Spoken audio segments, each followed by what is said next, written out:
النجومية رزق، وانت يا امام ربنا صارف لك انك تكون نجم بأمانة الله.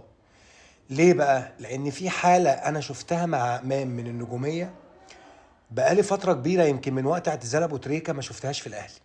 بمعنى بقالنا فترة ما شفناش لعيب في النادي الاهلي اللي هو يقوم من على الدكة يسخن، الجمهور يهيص في كل حتة حتى في القهاوي والبيوت.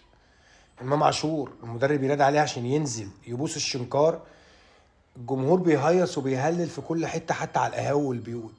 نزل الملعب باص الامام، باص الامام في الملعب وعلى القهوه وفي البيوت. فبص انا ما اعرفش في ايه بينك وبين ربنا، بس هو اكيد شيء جيد جدا. وعلى فكره هي النجومه وربنا صارف له نجوميه مش من فراغ. هو لعيب مجتهد، واللي عمله الموسم اللي فات حرفيا احنا كنا بنلعب الموسم اللي فات بامام وعشر خشبات. ف يعني خلينا نتكلم بواقعيه، هو كلاعب كوره حدث ولا حرج، يعني مفيش خلاف عليه. هو افضل لعيب في افريقيا، عنده كوره ما شاء الله، الله اكبر عليه.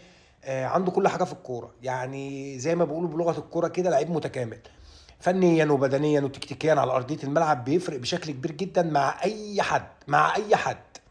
وهيفرق بشكل ممتاز على فكره مع المنتخب، هيفرق مع المنتخب بشكل كبير جدا امام عاشور.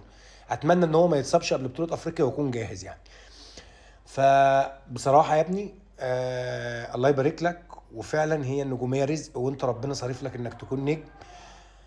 اتمنى لك يا رب الاستمرارية وتكسر الدنيا كلها مع الاهلي ومع منتخب مصر، وتكون في الحتة اللي انت بتتمناها، يمكن في احسن منها كمان، لان انت انسان واضح انك بينك وبين ربنا عمار.